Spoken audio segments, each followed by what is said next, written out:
नमस्कार। टुडे हिमाचल में आपका बहुत बहुत स्वागत है। मैं हूं आपके साथ भावना रेनॉल्ड और चलिए देखते हैं शाम की बड़ी खबरों को फटाफट। सावधान, सीबीआई अधिकारियों के नाम से भेजे जा रहे फर्जी वारंट और सम्मन। आज के समय में इंटरनेट के बढ़ते इस्तेमाल ने जहां लोगों की जिंदगी को आसान बनाया है, वहीं धोखाधड़ी के मामलों में भी तेजी से बढ़ोतरी हुई है। आलम यह है कि आज साइबर अपराधी नए नए हथकंडे अपनाकर लोगों को अपने जाल में फंसा रहे हैं। इसी कड़ी में अब शातिर अपराधी केंद्रीय जांच ब्यूरो यानी कि सीबीआई के वरिष्ठ अधिकारियों के नाम व पदनाम का दुरुपयोग कर लोगों को ठगने का प्रयास कर रहे हैं। ऐसे में सीबीआई ने अलर्ट जारी करते हुए लोगों को ऐसे स्कैम से बचने की सलाह दी है।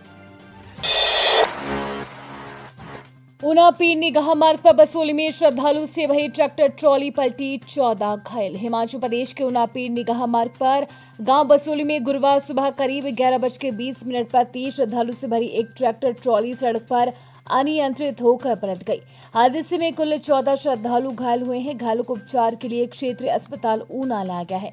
ट्रैक्टर ट्रॉली में सवार श्रद्धालु पीर निगाह से माथा टेक कर वापस अपने घर गांव पोहा, जिला मानसा, पंजाब जा रहे थे।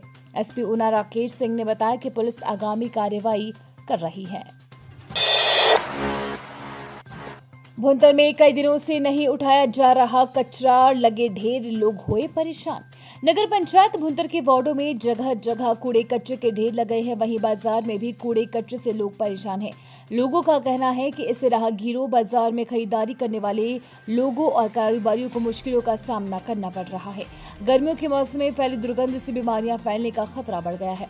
अजय कुमार, नरेश, कुलदीप, मोनू ठाकुर, हरीश कुमार, चमनलाल, अजीत व खुशहाल ने कहा कि कई दिनों से बाजार से कचरा नहीं उठ पाया है। बस अड्डे के पास तथा मेन बाजार में जगह जगह कचरा जमा हो गया है। इससे फैल रही दुर्गंध के कारण भुंतर शहर में लोगों को नाक पर रुमाल रखकर चलना पड़ रहा है। खाई में गिरी पिकअप, एक की मौत। पीनी रोड पर बनाशा के पास एक पिकअप अनियंत्रित होकर गहरी खाई में गिर गई। घटना में पंजाब से फल व सब्जियां बेचकर लौट रहे चालक की मौके पर ही मौत हो गई। पुलिस ने पोस्टमार्टम के बाद शव को परिजनों को सौंप दिया है। पुलिस के अनुसार प्रेमचंद निवासी कसलादी पुलिस को बयान दिया गया है कि इसका छोटा भाई कमलचंद अपनी निजी महिंद्रा पिकअप गाड़ी लेकर पंजाब गया था। गाड़ी में वो फल सब्जियां पंजाब में बेचने के लिए ले गया। जब वो वहां से वापस लौट रहा था तो पीनी रोड पर बनाशा के पास गाड़ी अनियंत्रित होकर करीब 800 मीटर नीचे कोच नाला में गिर गई। बरसात के कारण सड़क पर फिसलन भी बढ़ी हुई है। ऐसे हादसे में छोटे भाई कमल की मौके पर ही मौत हो गई है।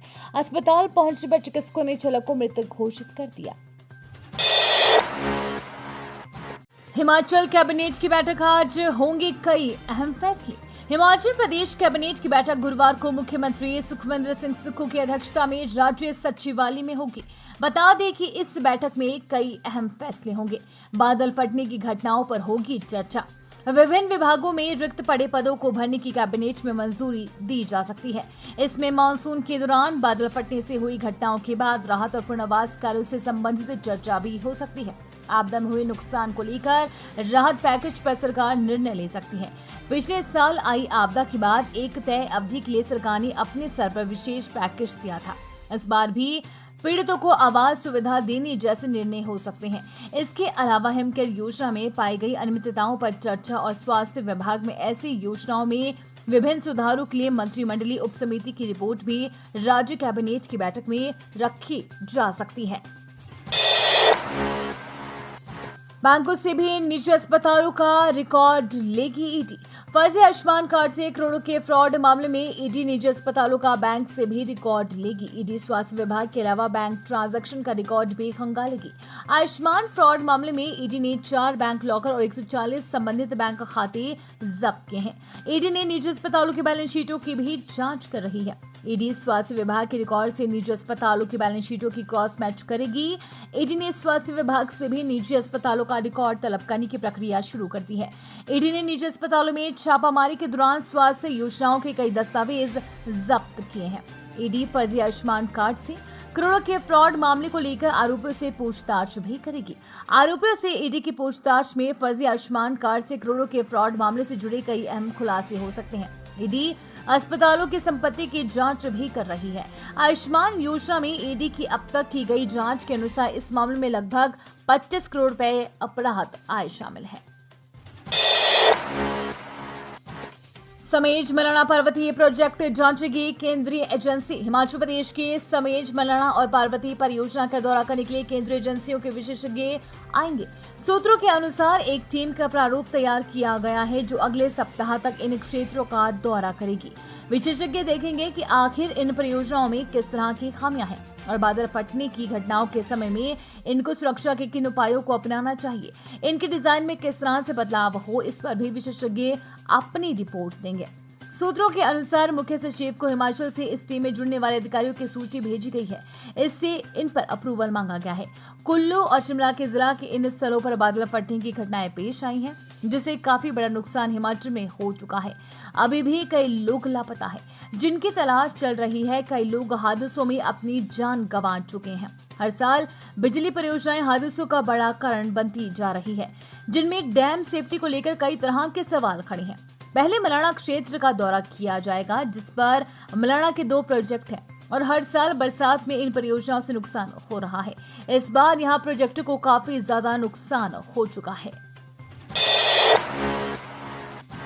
आईजीएमसी में स्क्रब टाइफस से पहली मौत। शिमला के पंता घाटी के बुजुर्ग ने तोड़ा था।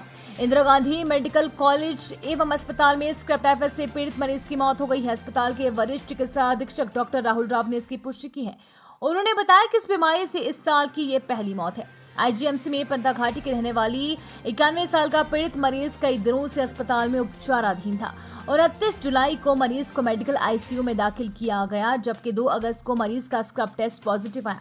मरीज बुखार और सांस लेने में तकलीफ से जूझ रहा था। गंभीर स्थिति में होने के कारण मरीज की बुधवार को मौत हो गई है। बताया जा रहा है कि मरीज उच्च रक्तचाप, मधुमेह, गुर्दे के रोग समेत अन्य बीमारियों से भी जूझ रहा था। इसके अलावा मरीज ने निजी अस्पताल में भी जांच करवाई थी, लेकिन अब अस्पताल ने स्क्रब से मरीज की मौत के बाद इलाज के लिए आए मरीजों को सचेत करना शुरू कर दिया है।